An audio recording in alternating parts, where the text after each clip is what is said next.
Estamos de volta com o Nordeste Acontece e a gente recebe aqui no estúdio o diretor do Instituto Certos, Mardoni França.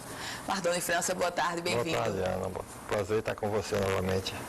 Mardoni, vamos falar um pouquinho sobre pesquisa nesse momento eleitoral. Muitas pesquisas têm saído, e a gente não vai, obviamente, aqui nos deter em uma pesquisa específica, mas sobre o instrumento de pesquisa. O que é que ele pode trazer? O que é que a pesquisa pode trazer nesse momento?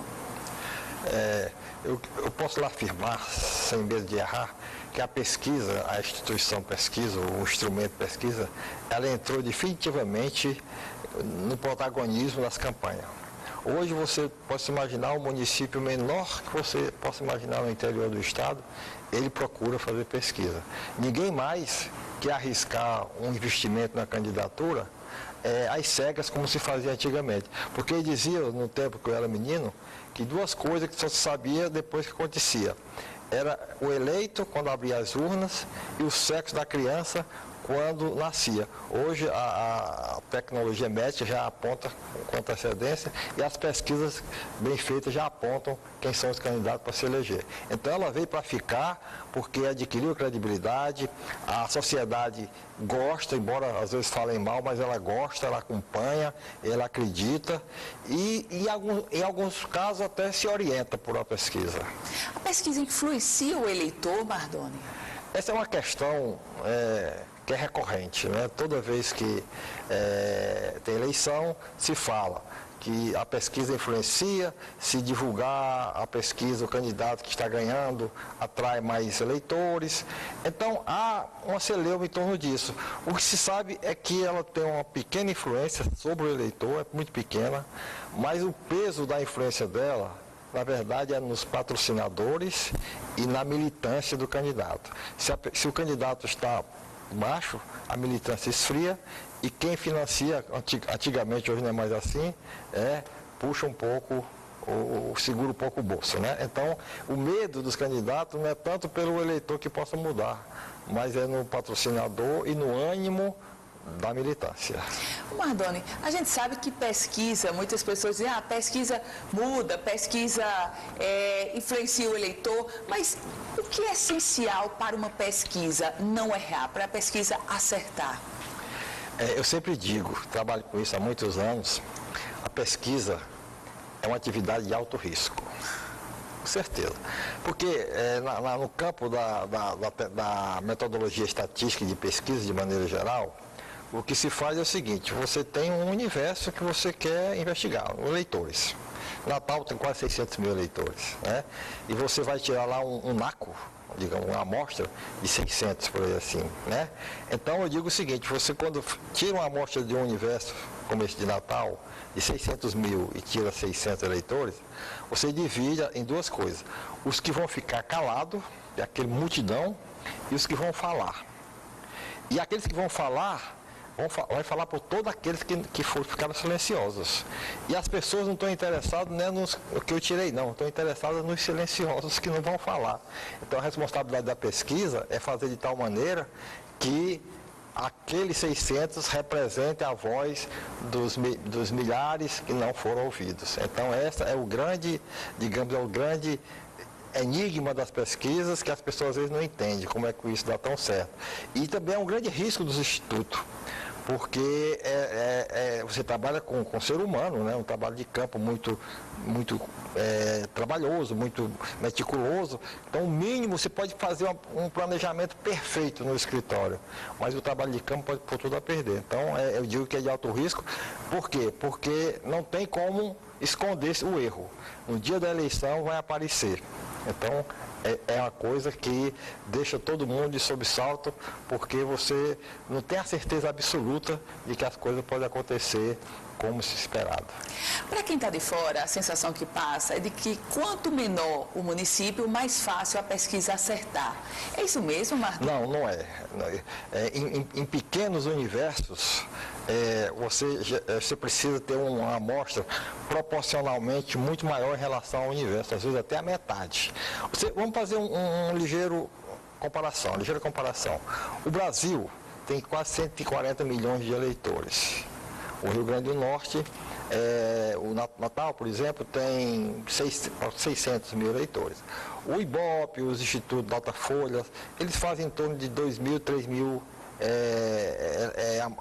entrevistas para uma pesquisa nacional de presidente. Assim, olha, deixa aí por fora uma quantidade imensa de pessoas, né? Já aqui no Rio Grande do Norte, de 600, você faz 600 eleitores para responder. Então, a proporção de 600 para 600 mil é muito maior do que 3.000 para 140 milhões. Ou seja, quanto maior o tamanho do universo, menor é a amostra necessária para você obter um resultado com confiança, com a confiança aceitável. Então, isso é coisa da estatística, é coisa da amostragem, que às vezes fica difícil as pessoas entenderem. Mas o importante, que eu sempre chamo a atenção nos meus alunos e para todo mundo, não é bem o tamanho da amostra. Você pode tirar uma amostra de 90% e ela ser viesada, certo? O que importa é a forma de escolher. Ou seja, tem que aqueles escolhidos ser uma espécie de um retrato 3x4 do que é o universo como um todo, do ponto de vista da idade, do sexo, do grau de renda, de onde mora. Ou seja, se na população 53% são de mulheres e 47% de homens, na minha amostra tem que corresponder a isso e sucessivamente. Então, quando eu pego, é aquele retratozinho em miniatura daquilo que foi tirado do universo. E de maneira tal que seja aleatória, ou seja, que não é, eu quero ser entrevistado. Não, não é assim. Já sai com um esquema de seleção aleatória, saltando casa, etc, etc, e aí sim dá essa confiança que os resultados aí têm mostrado. Mardoni, e por que normalmente a pesquisa, as pessoas costumam dizer que a pesquisa não funciona para o vereador, para o candidato a vereador? Sim. Olha, o que ocorre?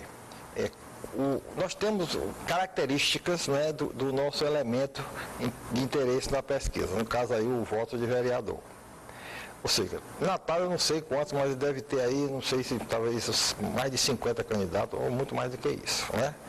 Então, o que ocorre com isso, quando são muitos candidatos disputando os mesmos votos, a dispersão, né? Ou seja, o eleitor vai se distribuir em 50, 60, 70 candidatos. Então, fica muito mais diluído e muito mais escorregadio você captar esse real valor, esse real momento, essa real informação. Enquanto que quando é prefeito, são 4, 5 ou 3, então há uma concentração da intenção de voto no número menor de candidatos. Então, a pesquisa tem mais amplitude no sentido de captar esse resultado. Então, do vereador realmente é apenas uma ligeira indicação. O máximo que a gente pode assegurar é que pelo menos uma certa ordenamento de quem está o primeiro, o segundo, por aí, até o 10 primeiro, você dá uma certa garantia de que pode acontecer. Mas assim, quando passa lá depois do 10º lugar em diante, aí começa a ter uma variação muito grande. Então, assim, do vereador é só uma tendência. Mardoni, a gente está quase chegando ao final da entrevista, mas eu queria a sua impressão sobre o eleitor de hoje. Esse eleitor em meio à crise econômica, em meio à crise política, em meio à crise ética, por que não dizer, como se comporta o eleitor? Olha, essa eleição, ela é uma eleição, eu diria, completamente coberta por um véu de mistério que ninguém não sabe como o eleitor vai se comportar no dia da eleição. O certo é que o eleitor está reagindo a tudo isso e o veículo dele da resposta é através do voto. Eu acredito que a quantidade de votos nulos e brancos vão ser os maiores que já se verificaram nessas eleições.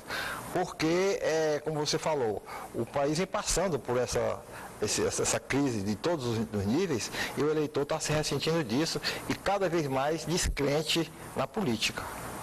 Diretor do Instituto Certos, Mardoni França. Obrigada, Mardoni, por esse esclarecimento. Obrigada. Se você quiser rever essa entrevista completa, é só acessar www.politicaemfoco.com, um site especializado na política do Rio Grande do Norte e do Brasil.